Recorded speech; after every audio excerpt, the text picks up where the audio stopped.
The rain hammered against the windows of our small cottage in the Cotswolds, mirroring the storm brewing inside me. For 20 years, I'd been happily married to Bronwyn. We met at university, a whirlwind romance fueled by shared dreams and a mutual love for old films and quiet evenings. I was an IT specialist, content with my work, providing for our life. Bronwyn, a talented artist, filled our home with her vibrant paintings, each one a testament to her creativity and passion. Our life wasn't extravagant, but it was filled with a comfortable love, a quiet understanding that I foolishly believed would last forever. The first crack appeared subtly, a barely perceptible shift in Bronwyn's behavior. She started spending more time at her art studio, a converted barn a few miles from our house. Initially, I was supportive, even encouraging. I knew how important her art was to her, how it was her outlet, her way of expressing herself. But then the late nights started, the excuses about needing to finish a project, the vague answers when I asked about her day. I'm Caius, by the way, 46 years old, and until recently, a man blissfully unaware of the darkness that can lurk beneath the surface of a seemingly perfect life. The first concrete sign came in the form of a text message. Bronwyn had left her phone on the kitchen counter, something she rarely did. I wasn't deliberately snooping, but as I reached for it to put it on the charger, the screen lit up with a message from someone named Griffin. "Can't wait to see you tonight. Thinking about our secret rendezvous already, my blood ran cold." Griffin? Who the hell was Griffin? My mind raced, trying to find a rational explanation. Maybe it was a client, a fellow artist. But the tone, the secret rendezvous, it all pointed to something far more sinister. I confronted Bronwyn that evening when she returned from the studio, her eyes shining a little too brightly, her cheeks flushed. "Who is Griffin?" I asked, trying to keep my voice steady, betraying none of the turmoil raging inside me. She hesitated, a flicker of guilt crossing her face before she quickly masked it. "Griffin? Oh, he's just a new artist who joined the collective at the studio. He's been helping me with some technical aspects of my latest project." Her explanation sounded plausible, but the unease in my gut wouldn't dissipate. "And what's this about a secret rendezvous?" I pressed, my voice rising slightly. Bronwyn sighed as if I were being deliberately difficult. "Caius, darling, don't be ridiculous. It's just a bit of harmless flirting. He's a young, enthusiastic artist, and I'm just being friendly, I repeated, incredulous. "That doesn't sound very friendly to me." Being paranoid," she snapped, her patience clearly wearing thin. "I'm tired, Caius. Can we please not do this now?" She turned and walked away, leaving me standing in the kitchen, the unanswered questions hanging heavy in the air. I wanted to believe her desperately, but the seed of doubt had been planted, and it was already taking root. Over the next few weeks, I became obsessed. I couldn't shake the feeling that Bronwyn was lying to me. I started paying closer attention to her comings and goings, noticing the subtle changes in her behavior, the way she would subtly angle her phone away from me when she was texting, the way she would avoid eye contact when I asked about Griffin. I even started driving past the art studio, parking a discreet distance away and watching as she arrived and left. I felt like a pathetic, paranoid fool, but I couldn't stop myself. The fear of being betrayed, of losing the woman I loved, was consuming me. One evening, I decided to take a walk near the art studio. It was a crisp autumn night, the air filled with the scent of wood smoke and damp leaves. As I approached the barn, I noticed a car parked in the shadows, a sleek, expensive-looking sports car that I didn't recognize. Curiosity and dread gnawed at me. I crept closer, my heart pounding in my chest. The barn was dimly lit, the sound of soft music drifting from within. I peered through a crack in the wooden door, and what I saw shattered my world. Bronwyn was there, locked in a passionate embrace with a man I now recognized as Griffin. Their bodies were pressed together, their lips locked in a deep kiss. I stood there, frozen, unable to move, unable to breathe. The scene unfolded before me, a slow-motion nightmare that I couldn't escape. I watched as they broke apart, their faces flushed with desire. Griffin ran a hand through Bronwyn's hair, whispering something in her ear that made her laugh. They looked so happy, so carefree, so completely oblivious to the pain they were inflicting on me. I stumbled back, away from the barn, my mind reeling. The world around me seemed to blur, the sounds of the night fading into a dull roar. I felt like I had been punched in the gut, the air knocked out of me. I walked aimlessly for hours, the rain starting to fall again, soaking me to the bone. I didn't know where I was going, what I was doing. All I knew was that my life, the life I had built with Bronwyn, was over. When I finally returned home, Bronwyn was waiting for me, her face etched with concern. "Caius, where have you been?" I was worried sick. I looked at her, at the woman I had loved and trusted for 20 years, and I felt nothing but a cold, empty void. "I know," I said, my voice flat, devoid of emotion. "Know what?" she asked, her brow furrowing. "I know about you and Griffin," I said, watching as the color drained from her face. She stammered, trying to deny it, to come up with another lie, but I cut her off. "I saw you, Bronwyn. I saw you with him." Tears welled up in her eyes, but I felt no sympathy, no pity. "Caius, I can explain," she said, her voice trembling. "Explain what?" "Explain how you betrayed me, how you lied to me, how you destroyed everything we had." I shouted, my anger finally erupting. "It just happened," she sobbed. "It was a mistake." "A mistake, is that what you call it?" "A mistake that you've been carrying on for weeks, maybe months," I retorted. "Don't insult my intelligence, Bronwyn." She sank to the floor, her body racked with sobs.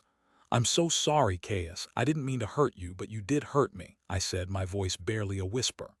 "You broke my heart, Bronwyn. You shattered my trust. And I don't know if I can ever forgive you." I spent the night in the spare room, unable to sleep, the images of Bronwyn and Griffin seared into my mind. The next morning I told her I wanted a divorce. She begged me to reconsider, to give her another chance, but I was adamant. I couldn't stay with her, not after what she had done. The divorce was messy and painful. There were lawyers and arguments and accusations. Bronwyn tried to paint me as controlling and emotionally distant, but the truth eventually came out. Her affair with Griffin was exposed, and the judge ruled in my favor. I left the cottage, the place we had called home for so many years, with nothing but my clothes, my computer, and a broken heart. I moved to London, seeking anonymity in the bustling city. I threw myself into my work, using it as a distraction from the pain. For a while I was lost. I felt like a ghost, wandering through life, disconnected from everything and everyone.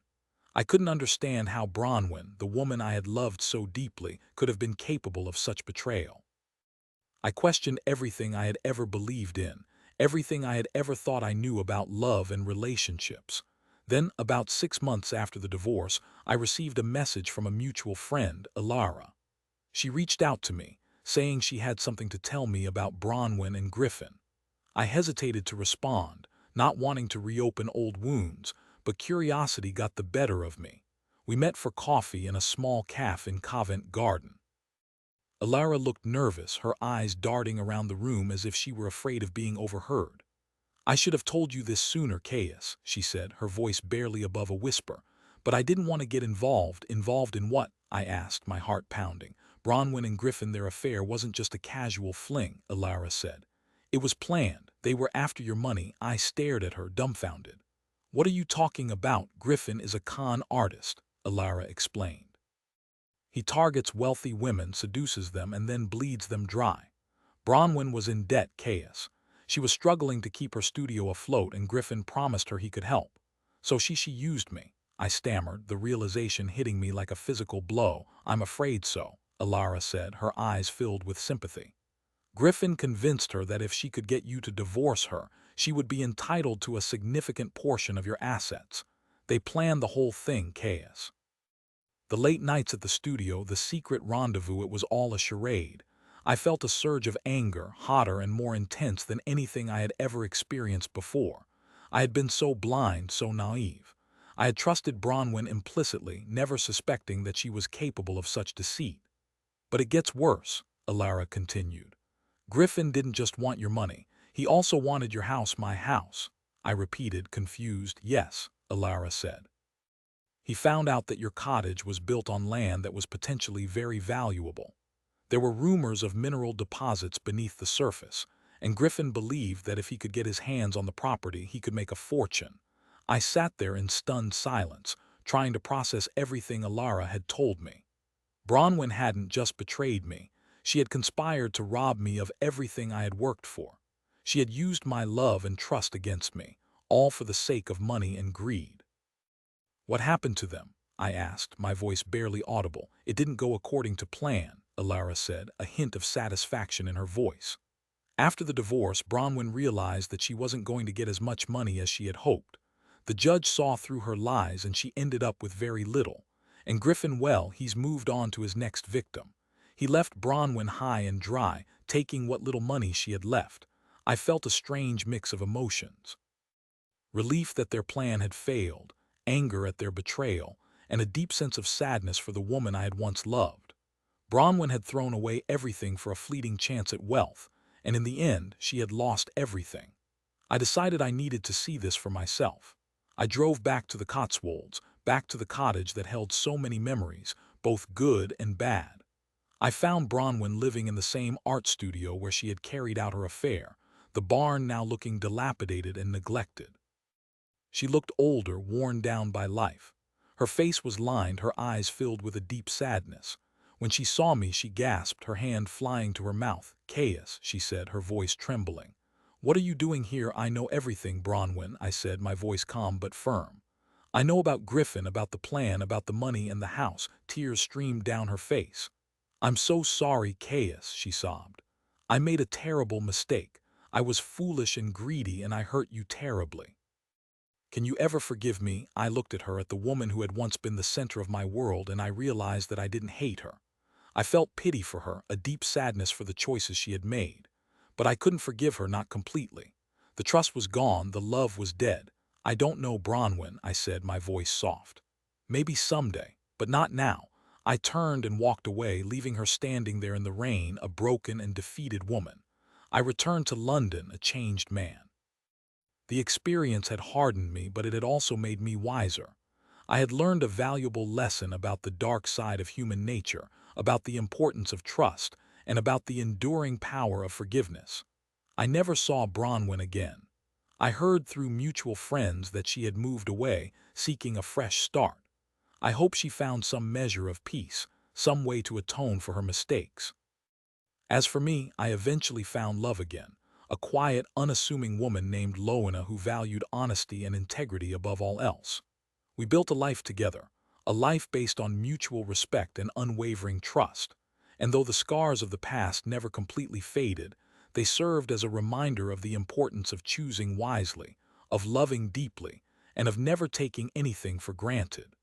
The storm had passed, and I had finally found my way back to the sunshine.